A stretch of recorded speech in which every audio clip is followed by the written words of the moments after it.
Nah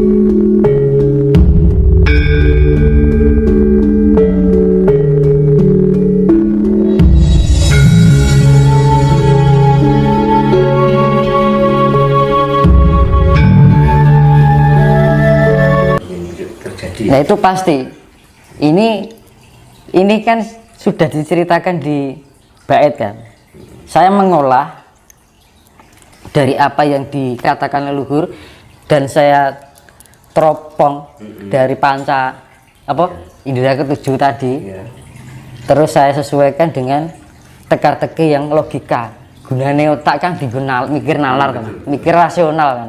Jadi orang mikir misalnya leluhur kayak petunjuk ini mau ditompong secara irasional, tapi tidak bisa mengerasionalkan, kan gitu. Makanya yaitu tadi pertama akan berganti dengan namanya itu tadi, kedua pedoman, nah ketiga nanti bendera juga ganti mas, dirubah juga mas. Iya, kau lambang negara juga. jadi kan selama ini jadi di Indonesia pernah mengalami kemakmuran ya mas, pernah mengalami kemakmuran selama negeri Indonesia ini, selama Mataram ke sini dan berdirinya Indonesia pernah mengalami kemakmuran. Ya, kalau ya rakyat kecil ya sama sekarang ya belum mas, belum mas. Belum. Kadang-kadang ya mas, ini misalkan ini sebuah kain ya, barat ini sebuah kain ya, kain ini dibikin bendera oleh suatu negara, kain ini menjadi sakral ya, kan bendera itu akhirnya jadi sakral karena menjadi suatu keyakinan banyak orang, gara-gara jadi keyakinan banyak orang jadi sakral, hanya sebuah lambang. Nah bendera Indonesia kan merah dan putih ya, saya tadi nyeritake apa? Banyu putih saka ing bapa, banyu abang saka ing biung. Banyu putih ngejo wantah manjing ing pangkonane ibu abang. Lah bendera Indonesia sing dipangku sing ndi, Mas? Abangnya apa putih? Abang. Kleru ya. Itu sungsang.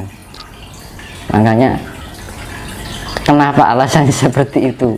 Dari secara naluri alam itu sangat berpengaruh mas. Kudune putih ini dhuwur, abange ning ngisor. Berarti selama ini yang dipakai Indonesia Nah, ya? hal yang tidak disadari selama ini itu. Kadang-kadang itu hanya lambang negara loh ya. Yang merah itu di bawah. Seharusnya merahnya di bawah. Makanya Polandia itu bener. Polandia makmur negara nih. Dia walaupun hanya sebuah warna dan kain loh ya. Itu pengaruh mas, karena menjadi lambang hanya sebatas kain, jika menjadi suatu banyak keyakinan orang itu menjadi sakral. Nah ini mas, kalau misalkan ini kan benderanya kan merah putih. Kalau nanti sudah zaman kembali ke itu nanti benderanya isinya adalah yang saya ceritakan awal tadi. Isinya bumi ki enek kehidupan ini mergo enek apa mas?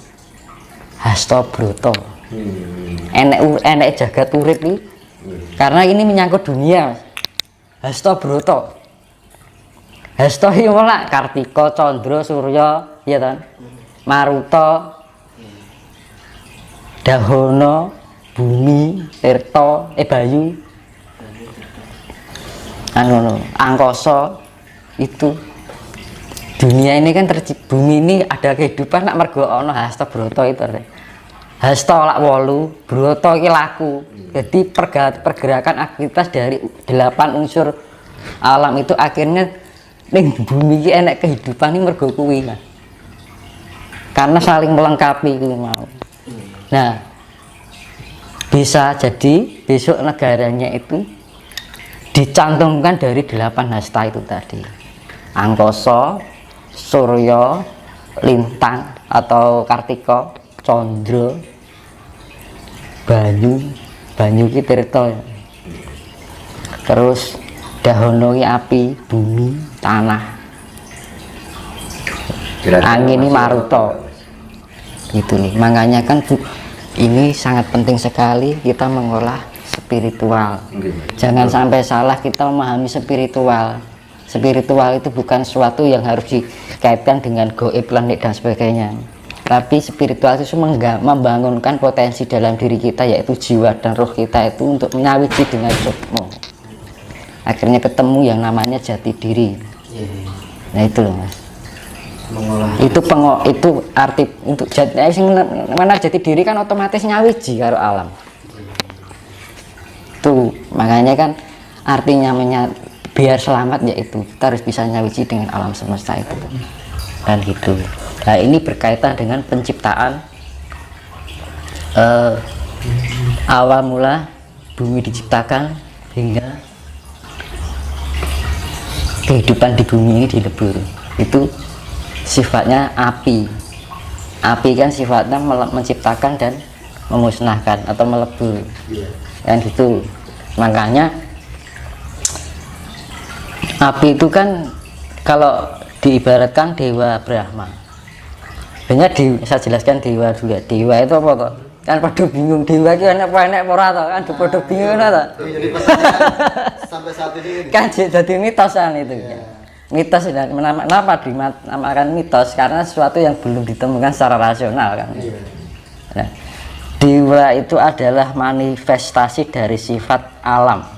Misalkan bulan itu bisa termanifestasi dalam bentuk sosok, yaitu ya wujud yaitu yang disebut dewa. Makanya disebut karena bulan itu sifatnya wanita Dewi Condro. Nah, ada dewa Brahma itu manifestasi dari sifat api, dan itu bisa wujud secara gaib. Yus kaya wong kan gitu. Dari sifat ini memberikan manifestasi dalam bentuk wujud kan ngono. Nah akhirnya iki disebut dewa. Gitu kan pada bingung dewa iki apa enek to kan. Iki apa to jane kan ngono kan bingung. Itu adalah manifestasi dari sifat alam.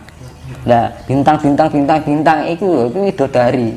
Beneran mau widodari ning langit ning kayangan ana widodari. Iki ya asine bintang-bintang itu lho. Lintang atau Kartika, mula jenenge wong jenenge Kartika mesti wedok to. Nggih. Wulan atau Candra. Wulan jenenge. Wulan mesti wedok kan. Surya mesti lanang kan gitu. Mas berarti sejatinya kayak seperti bidadari itu manifestasi dari alam juga, tapi bisa terbentuk dalam wujud. Sifat alam itu terbentuk dalam termanifestasi dalam bentuk wujud kan gitu.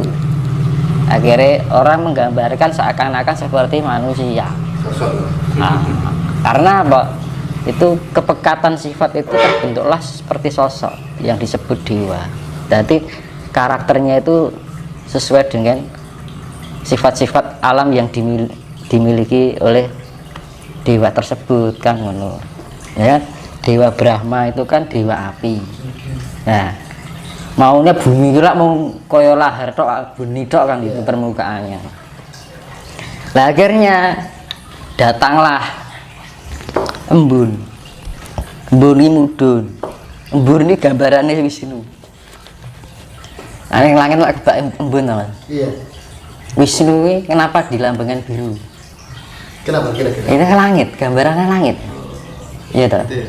Langit itu kan iso dadi kita buri kan mergo nek kumpulan dari embun-embun itu. Lah api yang bulat-bulat itu dengan turunnya embun, jadi kan adem loh. Akhirnya jadi lemah. Terus akhirnya terkumpul terus nanti berjuta-juta tahun. Soalnya 1 tahun zaman dahulu itu sama juga 1000 tahunnya sekarang kan ngono loh. Kumpul jadi banyu jadi segoro kan ngono. Akhirnya tukul hewan, tukul tanduran. Pertama kayak jamur-jamur gitu. Akhirnya nanti tukur ada bawa menungso kan gitu. Nah, perjalanannya seperti itu. Kan gitu. Apakah ini nafsu itu memang apa ya? Apakah nafsu itu selalu buruk atau gimana kalau menurut Mas Tinus itu? Nah, ini saya jelaskan. Kalau kita bicara soal nafsu loh ya. Itu berkaitannya dengan sedulur papat kalimo pancer. Jadi di dalam wayang itu diceritakan Puntadewa. itu pancere. Kalau di gunungan itu merpati putih. Iya. Iya kan? Nah, ning gunungan kan ada 5 hewan, ular, macan, monyet, sama banteng. Iya. Itu 4 sifat buruk yang ada dalam raga kita. Lah sifatnya saka gawan saka darah iki lho Mas. Iya, iya. Banyu abang iki lho, iki nggawa sifat 4 karakter itu dunia, tadi, ya. keduniawian kan ngono lho. Sifat atau nafsu? Sifat. Itu Nafsu. ya sifat gambaran sifat alamiah yang ada dalam raga. Makanya anak raga iki kudu disempurnake, sing iso nyempurnake apa sukma.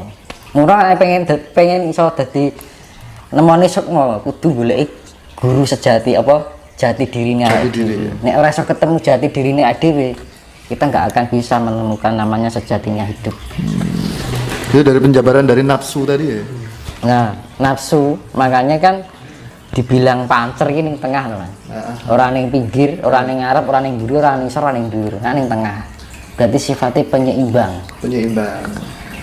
Kabeh nek kekakean ora apik, nek kekurangan ya ora apik. Ya. Ego, kita kalau kelebihan dadine angkara egois. Iya, iya. Eneke wah ora apik lah ngene. Nek kekurangan ego, eneke wonge lemah, eneke mung tidak. Jadi diambil sisi tengahnya adalah kebijaksanaan. Berarti intinya nafsu itu juga penting, tapi dengan Nah, yang berimbang. kalau nafsu kelebihan, akhirnya jadi angkara murka. Apa murka ya? Murka lah, kemurkaan.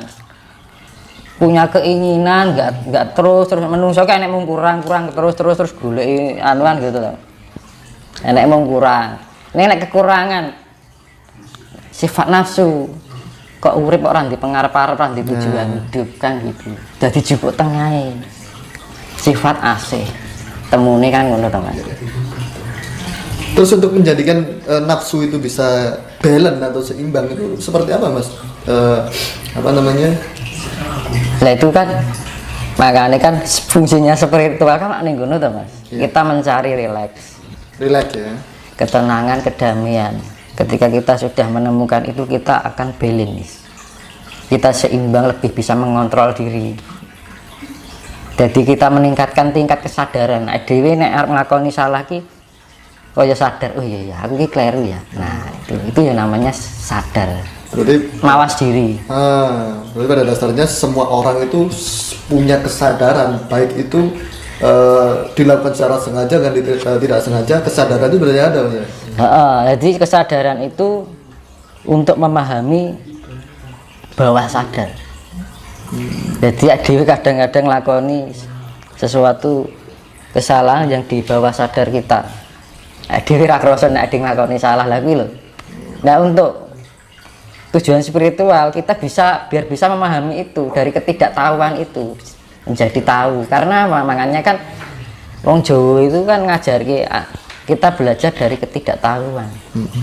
Akhirnya jadi ngerti. Ya. Nah, itu ya namanya kesadaran. Jadi kalau kita sudah